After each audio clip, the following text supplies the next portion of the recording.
Our final game of the evening has arrived. Bilibili Gaming taking on Snake in the Chongqing Arena in the Snake Pit itself. And we happen to see Game 1 going over to BLG with their victory, and Snake coming back with the unexpected chase funnel in Game 2. Just a classic drafting advantage. They recognized the weakness of one of the players of BLG and successfully picked a composition around it. But now, coming into Game 3, we've got that pick and ban ready for you. Let's go ahead and bring it up. And Clement, why don't you walk us through what we're seeing here? Because if my eyes don't deceive me, for Snake, that is 280 carries when in the last game they didn't have any. So are they trying to compensate now? Well, they're basically going for the funnel once more. We're probably going to see the Morgana and the Kai'Sa funnel into the mid lane, or maybe even the Gragas funnel with it. And I think they've really found the niche where BLG is weak at. Topside, Amazing J cannot play a Conqueror champion. He's always going for these tanks, so you can always push him in there. And also, Chieftain's champion pool is incredibly slow. He plays Skarner, Rek'Sai, and Sejuani. So you take those factors into consideration. Funnel is a great answer against BLG. They have a very weak topside. You get that strong mid-jungle, and then you invade towards their topside and take everything away. So we're seeing a similar funnel out of Snake. That said, BLG already showed they know, at least in-game, how to, in some fashion, deal with the funnel. Split the map, push the turrets, get the 80 carry fed. This time we've got the Ashe Kench, which could have a little bit more mobility with the Arrow Abyssal Voyage. Yeah, that is true. However, I think BLG have it even tougher than game 2 right here, because their bot lane is not an auto win anymore. The Varus is actually a very good lane counter towards the Ashe, and even with Tahm Kench there, I'm not sure that they can actually win this lane if Morgana is indeed the support. This will be a very strong pushing lane for Snake, so you're looking for 3 pushing lanes and a gold funnel for Snake. That means counter jungle city for Snake right here. Yeah. Again, a very bad setup for BLG. There has to be some hero play from Road to actually correct this. Yeah, I mean, we've already spoken so much about how SOFM just loves to invade and live inside of the enemy jungle. Well, he got the chance to do that in this previous game. Now he's looking for something similar in this matchup. But BLG, they've gone through Game 1. They've gone through Game 2. We talked about their mental fortitude coming into this series. I think we've got to keep our eyes on Road and whether or not he can maintain that vision to protect against the SOFM invades. But I just hope that BLG fix their champion pool mistakes right here, because we're seeing so many holes in the top lane, in the jungle as well, and in the bot lane where people know that they cannot play pushing mages. That's the reason BLG has been sitting 1-5. It has been those champion pools, and I think if Snake succeeds here, BLG is on for a very rough port. Yeah, they're on a very rough road. Yeah, well, hopefully they'll get the chance to recover in the future. That said, it's now time for our casters to get us into this Game 3 between BLG and Snake. Oh no, hold me, Frosk. You know what's happening? SOFM's on Kai'Sa in the jungle as a gold funnel. How's this gonna go, Frosk? Hopefully he's not gonna dive into the backline and instantly die. My heart can't take it. Not again. Not like this. Not in the third and final game here in Chongqing. Don't put it on the gold funnel Kai'Sa. Anything else? Irelia, Jace. All right, take it away, guys. She's got a megaphone. Whew. She's only got an iPhone. I know. Siri's getting involved. Actually, I will say that BLG are much louder this time. I don't know if people have just converted, but either way. I think our mic guy found the audience. Maybe. But why did it have to be Kai'Sa funnel? Of all the things. So, Pulse's ire comes from the last time that we saw SOFM play the Kai'Sa, he showcased that he is not an ADC player and he's a jungler. And do not get me wrong, he did some pretty fancy things on the Kai'Sa, but he gets a little bit overzealous, he gets a little bit too hyphy, and he likes to dive into backlines. When you have all of that gold, that's when things go sideways. The problem is you only need to do one thing wrong and the game's over. That's the problem. You can do 10 things right and one thing wrong, but then it's GG. That's what scares me. Here comes Snake into the jungle. Trap. Face first. Ooh, the found the binding. I don't think even they knew that was going to land. SOFM hits the Kathy and Rain. And more from the mid lane war. Oh no, they're still going. All Snake are feeling it. Guo. Body slam. Road's low. So that's from the side. 5 versus 4. Flash over the wall. Triple flash. Snake, this is not going well. Amazing J, he finds the cleaver onto Light. There is no flash for him. No Maestro. Maestro is well and truly gone. Oh, here's a binding, buddy. Thumbs up from Jin Zhao. And here's the thing, Snake's hubris bite them back right there. BLG, they set the trap, they recognize that Snake are going to go for the delay invade. They're going to split the vertical jungling. They've done it every single time, and they make sure that their top lane is lying in wait. Oh. Road's got the fancy footwork. Is no one going to kill him? Go for Road! He's in your jungle recalling. Hello? And I'm tilted. Hello? Hello? Yes, this is dog. Not even close. Rude! Absolute madman. He slipped out in the night like a thief. But where did they think he went? Like he was there. Like Morgana tried to aim the binding at him. It missed, and he was like, oh, I guess he's gone. I guess he's just not here anymore. But round 2, Chieftain has the blue buff, but SOFM is like, no, I will fight for this. And SOFM is, Oh. 2-on-2. ooh. What's gonna happen? He's eating a lot of time from people, and he's not finding a lot of success doing it. No, he is not. This is a So- direct opposite. Typically in a gold funnel composition, and how Snake play it differently than the rest of the world, especially in the LCK. The LCK, it's about eating your own jungle and the mid lane. It's about acquiring as much farm as possible as quickly as possible. It's not about dueling or invading into the enemy jungle. And that's all SOFM has attempted to do. In fact, he's going for round 3 here. He may actually get this one, but If at first you don't succeed, try to take blue buff. But ultimately what that means is that it's wasting a lot of time, where Swain's getting to sit, he's keeping the wave neutralized, he's not being forced to overextend, and SOFM is looking at a completely full jungle. So he does eventually get a buff, so not all is lost. But if you're looking for the differences of why hasn't Snake's funnel been as effective as, say, the funnels that we've seen in the LCK, it's because they played a bit more aggro. Well, if I've learned anything from politicians, it's that if you throw enough in the other person's court and you make them fight in their side, they're always on the defensive. So SOFM, if he's always in the enemy jungle taking things away, then he can go back to his side and farm all his camps. Which he'll get to do right now. But so far, everything's been pretty slow and steady for BLG. I like the adaptation to the level 1. I do like the standard composition. I think Clement brought really good points up on the analyst desk that Snake seemed to have a read about where BLG are weak, which is in Amazing J's inability to play the Conqueror junglers. He's forced onto the tanks. It means that there's a huge window where you can really punish them on the top side of the map, which is exactly what SOFM did. It was getting the top side blue buff, whereas on the bottom side, it's Ashe and Tahm Kench. You know, the ability to push in or at least try to match Varus and Morgana is there. And the other thing is, while yes, there maybe aren't some picks that are just like big damage right now, Ashe can still find a good engage. So can Chieftain off of the ultimates. The Freljord duo will be able to find a fight when they feel strong. And then if more can stand and deliver, then they're good. We have a lot of very specific identities for teams in the LPL. You know, there's not a bunch of teams trying to do the same thing. Styles. They do one thing very well, and BLG do this thing very well, which is have the Wombo combo, have the hard CC, throw it out for the 5v5, and see it 35 minutes, boys. Yeah, they pretty much just encapsulate Amazing J as a player. I mean, they're not the greatest in laning phase, but man, do they know how to position in a team fight. Amazing J, you think back to his old days of the Northless. I was like, wow, I kept being told that his Northless is great, and I watch him in laning phase, and he'd just die, and I'd be like, I don't see it. But then here's a team fight, he's always in the right place at the right time, somehow. I don't know how he does it, it's a slow champion. But again, it's just that cognizance of what they're good at. And the other thing with BLG is that they were very aware of this. They even said in interviews, we know we're not good in the early game, but we know we're good in team fights, so we'll over-index in what we're good at.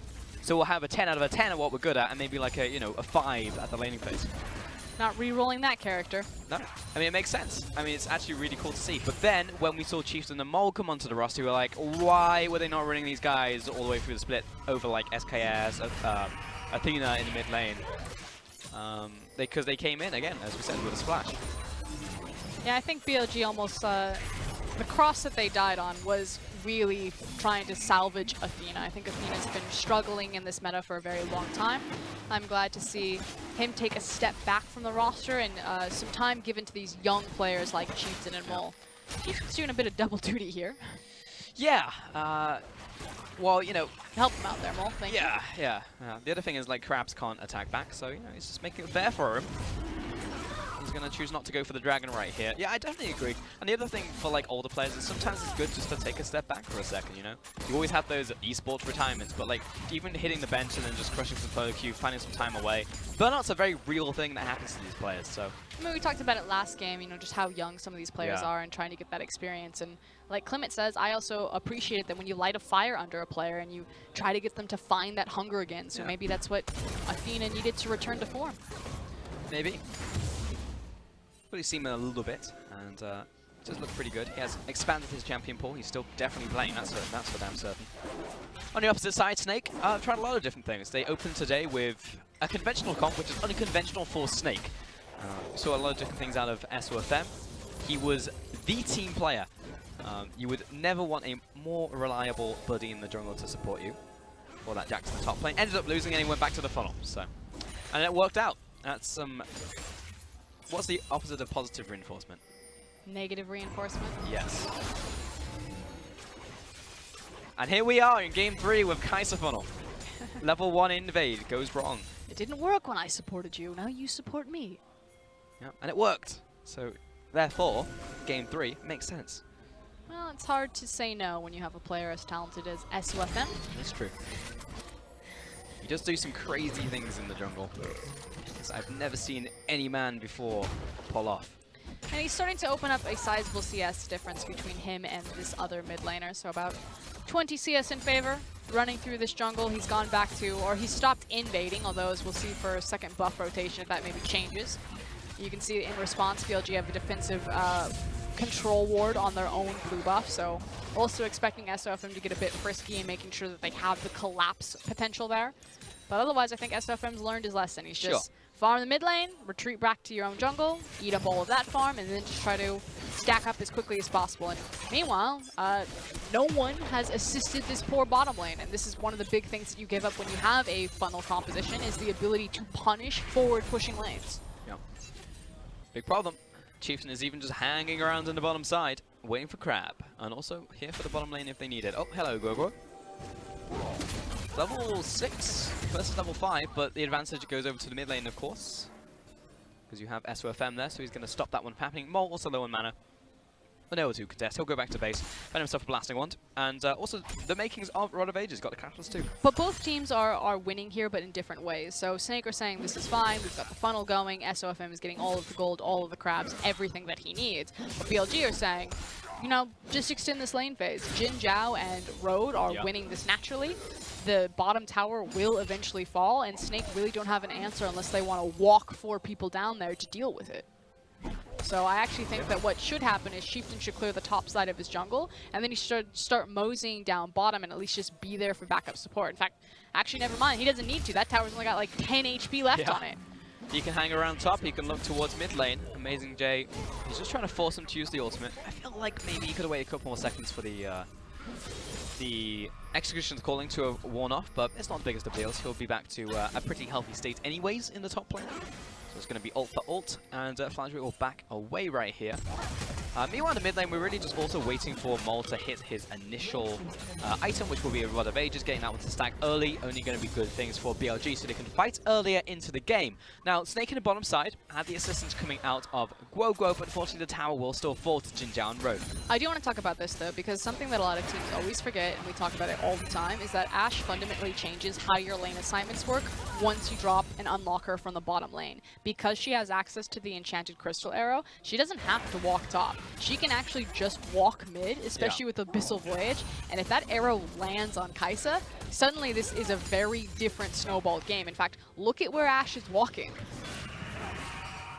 Walking towards the top side of the lane, which is normally not warded, and she's gonna look. Is Kai'Sa still in the mid lane? No, she went back to her jungle, she's grabbing the wolf camp. Okay, now we're gonna grab the Rift Herald. And if Flandry at that point is too far forward, then Ashe will opt into walking top lane. And if Kai'Sa is back in the mid lane too far forward, then Ashe will opt into walking mid lane. But just the option play of League of Legends. Yeah. The ball snaps back, are you gonna run it? Are you gonna pass it? Are you gonna run it yourself? You're going to fake out? Who knows? And BLG step over some wards right there, so Snake now know what they're up to, but can they find positioning and purchase onto them? That's a nice spot. Dark Binding, Maestro getting caught out over the wall, Wolf has to flash. SOFM is very unhappy. Oh, now he's happy because the Raptors have reset, so he's going to get his big chicken. But no one steals SOFM's Raptors and gets away with it. And we talk about BLG's vision control. We mentioned it a lot in game number 2. Now you can actually see them setting it up for game number 3. And it wasn't just Road and Chieftain that came in and placed that triangle vision above the Rift Herald to secure it. It was also Jin Zhao himself, carrying his old control ward, placing it down underneath in the river, and they have complete control over the top side of the map. Huge trade up. That's Tower and Rift Herald for Ocean Drake. That's what we call trading up, folks. They're actually going to move towards the bottom lane and maybe take this tower, question mark? Still a big tempo advantage because it's multiple people on this tower where it's just light on bottom.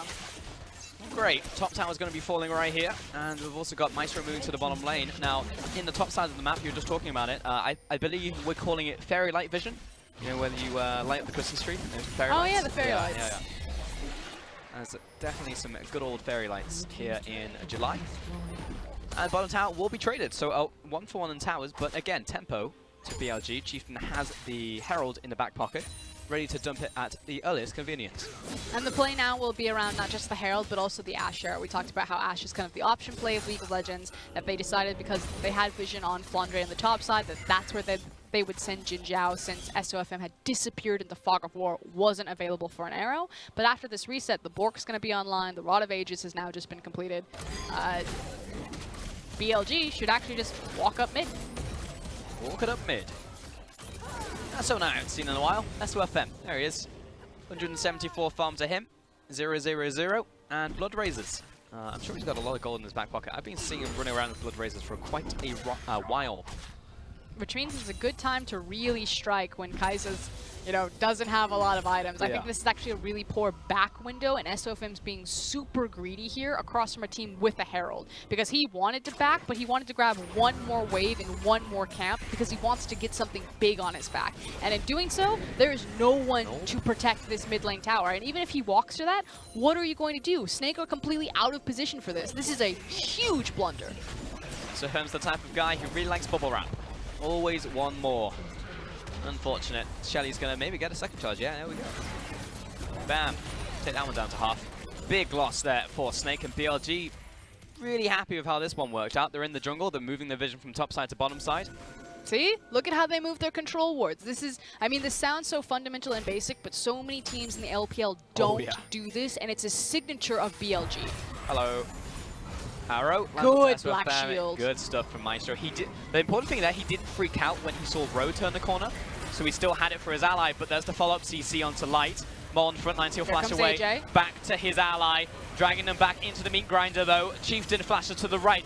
Mol, meanwhile, on the front line, still tanking, but he's about to fall. Oh, big pop comes out of him. He's still low, but he will be finished off by Light. Meanwhile, Jin Zhao getting chased down by SOFM. And that's 2 kills over to Snake. Amazing J by himself, and will also fall to the hands of Light. And Snake may blunder with the mid lane protection, but ultimately when it comes to the fight, they do capitalize on it. Credit to SOFM. He played some flashy Kaisa, he got into the back line, he went 2v1 and showcased the gold funnel comp is what it's all about. Level 12, had access to multiple points and multiple abilities, and just styled the kids. It worked out. It was an initial push for BLG, maybe biting off a little more than they could chew, but again, they were looking towards that vision and trying to make a pick.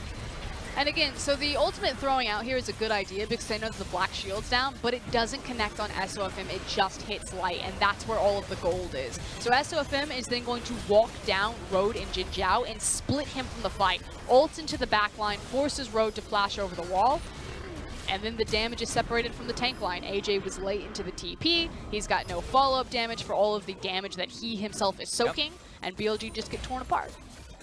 It's as simple as that. And now Snake regain control over this game. They bring it back up to even from where they were bleeding out pretty significantly. 2 of those kills actually went over to Light, though. In the end, he'll find himself a QSS, pretty much courtesy of that fight. And SOFM in the jungle still hasn't gone back. Oh, another replay. We're going to see what happens here. I have a feeling it's going to be for I feel like I Flandre. know how this one ends. Yeah. Yeah. Could have hit that one with the 2-bit continued. But we didn't. Anyways, SOFM's gone back to base, and he full purchased a Gwintu's Raid Blade. From 0. You don't do that?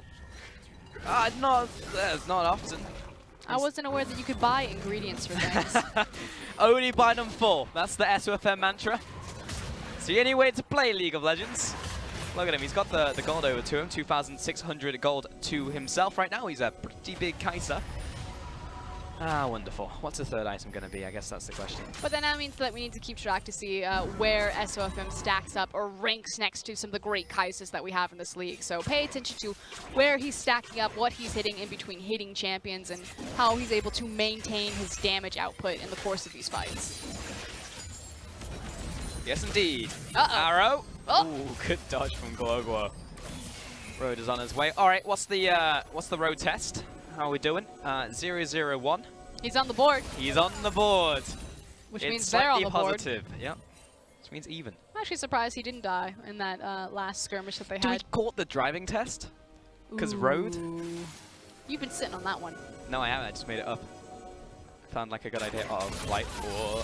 They don't have Ash Arrow, but they do have Sejuani ult, so all eyes to see on Chieftain, and if this is going to be the go button. But there's no arrow yet, but there is Chieftain's ultimate, as you just said. What's interesting here is how they're playing around the Cloud Dragon. BLG have firmly decided that doesn't matter to us. We'll take it if it's free, but otherwise, no thank you. But that's actually hilarious. Both teams are squaring up, shoulders completely staunch, and then Snake were like, where are you going, BLG? And they're like, we just don't care about Cloud, do we? So they're going to secure complete control over top side. Ash is deliberating whether to go for the top wave, because BLG is deliberating whether they want to go for Dragon, but ultimately they don't really care. So yeah, Ash is going to get this entire wave to herself. Looks like 3 to 4 waves. There we go. Next Dragon is Cloud. BLG have gotten very fortunate with a lot of these Dragon Yes, rotations. they have, Frosk. I'd be slightly irritated. They prayed to the old gods and new, and they have delivered. Thank you, Odin, for blessing us with this Dragon combination. Now, I don't know if the Greek gods were part of Game of Thrones, but Odin is a Nordic god. I know. Oh, okay. I know, we're crossing references again. Never cross the streams for us, never cross the references. Anyways, lighting the top side of the map, following away. How is SOFM doing? Of course, he is the jar from which the funnel is placed into, and he is 0-0-2. He's bought a component, my god! He's got the stinger. He's still a big boy. He's still relatively powerful. I feel like this is just going to come down to execution, which means our eyes are always going to be on SOFM because he gets a little bit overzealous with his ultimate use.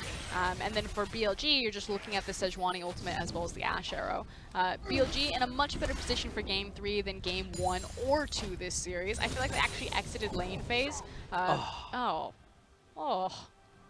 He's bad at Mundo Ball. It wasn't even moving! I know! Ginny was nailing every cleaver, moving or not moving. It's fine. He was AJ. expecting the Duke. They should just run this up mid lane. Yeah. What are they scared of? They don't have any vision in Yeah, top side. yeah. That's what it is. So now they're waiting. Oh, look at how patient they are. They wait for Chieftain to lead the way. They are so well trained. I know. Every team I coach, they just monkey up in there. And just, what are you doing? What was the story you were telling me the other day? You were talking to one of your players and he just locked in champion. No. So the joke is that I've worked with a lot of young players, and so I would take them into Vent or random Discord channels, and I would just be like, Wonder, the team is all about you. You are the greatest player. You are the important one. But hold on. Road is going to come in there. Solo mission this time. And then I'd grab Sincux and I'd pull him into a room and be like, Sincux, you don't understand. The team is all about you. You are the most important player. How did that go? Well, they got into the EULCS, They so did. you tell me. I remember. I casted that. You're welcome. Thank you. Uh-oh. Uh-oh. Oh no! Light's caught by himself. In the dark alley. There was a Demon Bird, and Flandre is there in the dark alley with him. Here comes Cavalry. And he went in there despite knowing that there were two very angry people. Oh, he flashed! Oh, over the wall! Amazing J following through. Throws it with the axe once again, but he's dead. And Maestro, oh no, I need to get out of here. Good Dog dog binding is binding. good, yeah. Meanwhile, Rode has locked up two people. Our Caffeine Rain is big. SOFM though, here he is! Big boy carry! That's gonna be another kill, 2 to him! And Chieftain and Mole, they need to run away because SOFM, he's hunting. Does he have the plasma? Well, he's got someone in the trap. And it is Mole. He's about to go down on the ground for the last time. And SOFM finds his third. It's chaos, it's dirty, it's a little bit of some jelly It's wrestling. a little bit grimy. But ultimately, Snake did win the fight. It doesn't capitalize into anything. I guess SOFM picks up some more pocket gold. See if he buys another component. No, he finishes an item. Hey. Either big component or item. No middle ground. But we're getting to that point that Clement was talking about on the desk where, you know, if you get into a late game and you haven't... If you get to a late game as a funnel competition, you have fundamentally failed. Because look at how hard SOFM is hitting right now. So Snake just need to organize themselves a little bit better in these team fights, play it a little bit closer to the chest. Yeah. and start recognizing how strong they are. So you're saying don't go for skirmish fights and let SOFM 1 versus 1 your team. Well, you should. Is that what you're telling me, Frost? You shouldn't high five into certain depth, but if SOFM is this strong, just rock up into whatever you want. Just be like, fight me. That's what we're talking about. SOFM has those mechanics. I mean, at a certain point, you can overload him. So in a 5-on-5, you can definitely nuke him down and prey towards his avarice. But when you're in these 1 versus 1s, these 2 versus 2s, these skirmishes, SOFM will win. Because he keeps track of everything in that lower head of his. And it makes the Ashe Arrow and the Sejuani ult that much more important because out of all the things that SOFM does have, he is still very reliant on Maestro's Black Shield. Because he doesn't have a QSS, he went full damage. Defensive item, what's that?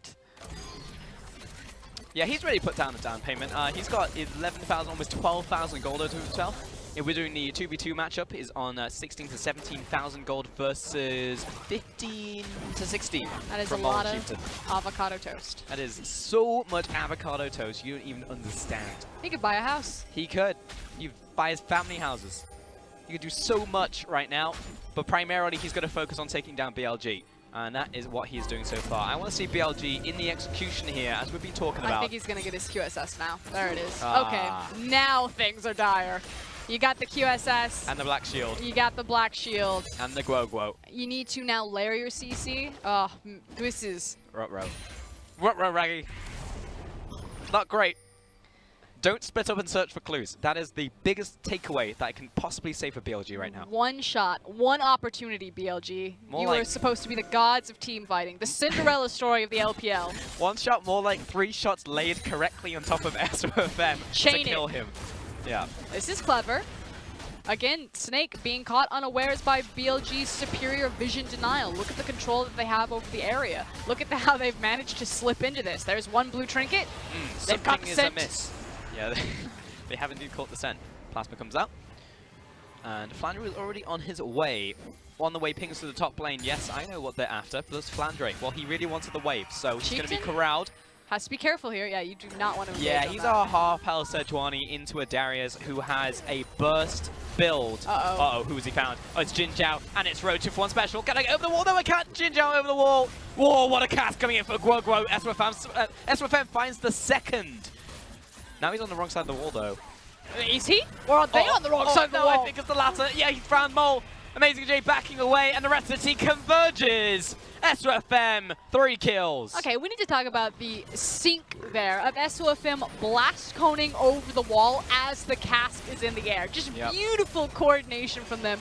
Means that while Chieftain is still alive, while he does have smite, he doesn't have flash. Uh-oh. Oh no, you've been caught in the apprehend, and that means that you are going to be taken to Dunktown, destination Flandre. And Snake, rest in peace. They have now cracked this game wide open with access to the Baron. In fact, they're actually going to stall it until they find and flush out Chieftain. You can see Guo on the top side of your screen. Operation figure out where Sejuani is. Oh boy. And they found him, and they found the Baron 25 minutes in, and Snake are massively ahead now. And their big old carry in the jungle, he is gigantic. He's a monolith. 5-0-5. This is what we expect from SOFM. They played multiple styles this series, and they're looking to close out game number 3 with their signature one. As we take a look at that, and it was a surprise. Follow-up CC, the slow cleanse jump over the wall. As the cask is over the wall, it's the blast cone. That was so cool. For us, let's be honest, he was going to do that regardless of the cast coming out. It was so cool. It just looked like a movie. It did. It definitely did. It was too cinematic for the League of Legends universe. I'm pretty sure I've seen that anime, and I'm pretty sure BLG have too. Yes, they have. What are we going to... Third cinematic? We've had the New Dawn, we've had the other one. Time for some SOFM. My god, is this a big high set. Oh, Amazing J. Oh no! That what a lead coming in from SOFM, flash away from Amazing J. And now we have the high-speed chase. Flandre's TPing into the mid lane. Mid lane, 3v3, lights low. He's going to go down. Oh, no, he's not. Oh, finally. 1-for-1. You're going down with me, son. Road kiting away. Flandre chasing after Mole, looking for the apprehend. He's already used it. Going to give him a slap on the back as he walks away. Maestro and the rest of the minion wave coming into the mid lane. Flandre, Black Shield on him. Double apprehend, and here comes the cavalry. SOFM sitting on top of Mole. He flashes forwards. Misses the Force Lightning. How can you miss that one? It's point blank, follows up the plasma once again, and he will eventually die. Amazing, Jay. I got what I came for, SFM. He finds 5 members, and Snake up, ramming it down mid lane. And the Western Conference sends their regards, BLG. The neighborhood battle, we talked about how these two teams go way back. They used to live on the same street, probably got plenty of scrim time together. And unfortunately, BLG still looking like the little brother of the LPL, as Snake are just flexing on them right now. Different names, same BLG. Unfortunately, that is an inhibitor going down, potentially the kill blow. We'll see, but let's take a look at that again, because we saw the top side, but what happens in the mid? Oh, just slightly off Yeah. right there. You can see he wanted to do his best Captain Jack impression, wasn't quite there. It's okay, Light. You're new to the stage, you managed to survive, output a lot of damage before you went down. And it's a very sound theory from BLG here. You see that the Kaisa is up in the top lane, you then pull the arrow, Yes. trying to start the fight, but Flandre is just so quick on the teleport, gets right into the thick of it, and Snake get it done, even without Kaisa. I mean, can you imagine what would have happened in that fight if Light got the perfect timing on his QSS? That was going to be maybe a Nexus turret, if not more, having double ADCs up. And that's what it was for BLG. I mean, that was like as good as it's going to get, and that was because of a misplay from Light. So right here, right now, we've got 4 items complete by SOFM. He's picked up her needlessly.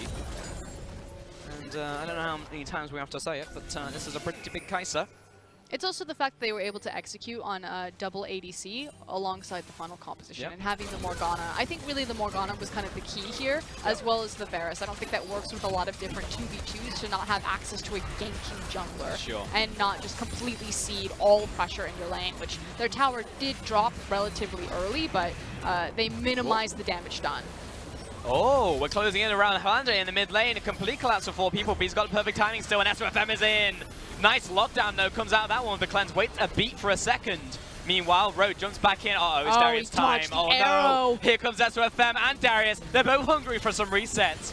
3 for 0, and Snake, right place, right time. They try and make a play onto Flandre, but he lives all the way through just to die to the tower. No, he lives this one as well. And Snake, the Snake Pit, will claim another victim in BLG. People will look at the score here, they won't watch the match and they'll say, of course BLG lost. But it was a very good showing from BLG, much better than they have. So while they don't claim the victory here, they've at least learned a lot, showcased more of their strengths, but also pinpointed a lot of those weaknesses. On the other side, Snake, go back to the funnel, have some fun doing it, all smiles as they walk across to BLG. Nice to see. Next time, gentlemen. And not every single episode has to be a good one in every good anime. It's why you keep watching, for the drama, and eventually you're hoping for a happy ending. Hopefully that is for BLG, but here today, the villains win. Snake Esports in the home arena in Snake Pit Chongqing. Take the bow in the grimiest way possible. Win out this series 2-1 with double funnels. And SOFM had one hell of a day. He's actually sitting, I believe, 5th, or he's tied technically for 3rd in the MVP standings. And for where Snake's sitting on the standings comparatively to the likes of RNG, IG, Rogue Warriors, and EDG, just speak to how fundamental this guy is to the team. He's actually the coach. First guy he hits the tie 5 too. Ah, yeah, there you go. That's the real carry. Give him the nice little head scratch. Nice little, oh, get in there. Made it happen. I think it's a Amanda too. Good stuff, Snake.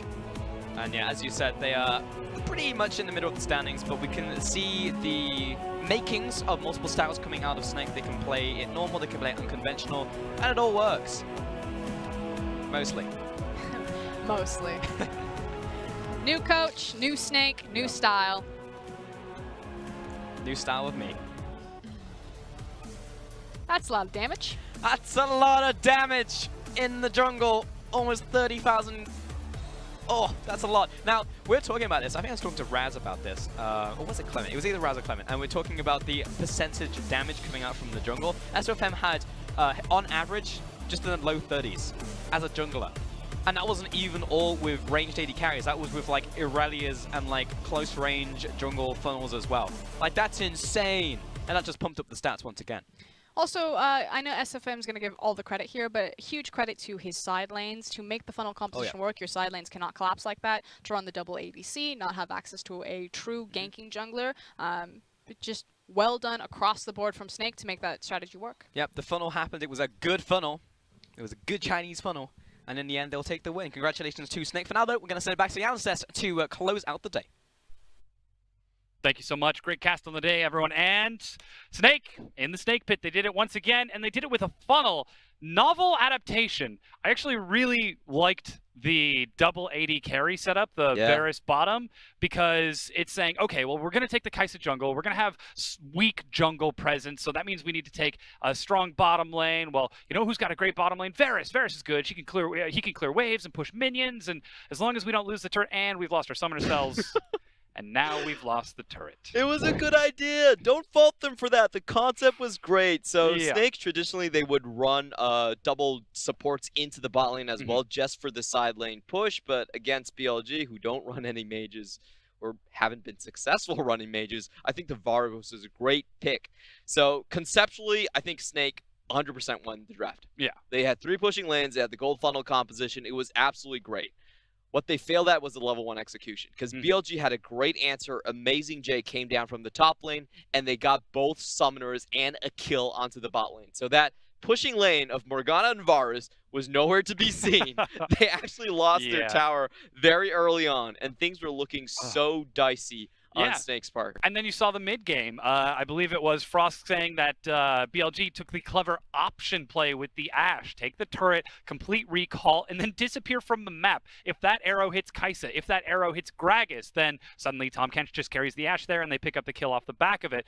But they instead went top, took the Rift Herald and the top tier 1, while Snake struggled to react and take a bottom tier 1 and answer. Yeah, definitely. A lot of the map movements were on to BLG's side. They did take the first tower, and all the rotations afterwards were in their favor. You could see in the gold lead graph that BLG were actually ahead coming into those 2 big jungle fights, but that's where everything started to collapse, because if you look at the fight, it was so scattered that Kai'Sa basically was attacking someone from the first instant of the fight to the absolute last, and nothing was being done about her. I think it did come down a lot to Snake's composition right here, where they did have the explosive cast. They separated the entire battlefield, and it was usually on open ground. The first 2 kills in those big fights were the Ashe. It was very unfortunate, but it was well played on Snake's part, and that's where they really got most of the advantages. As you can see right here, originally BLG actually started with the first kill in the fight, but they don't have a backline anymore. Yeah, that's so devious. Yeah, and at this point, we are looking at a very fed Kai'Sa. She was gold funnel. She is sitting on extra items, and she just blew through the entire thing. A lot of the times when you're going up against a gold funnel composition, you actually want to avoid the fight in this instance, because SOFM is going to be sitting 1 item ahead. And look at that damage share. 44.7%, Clement.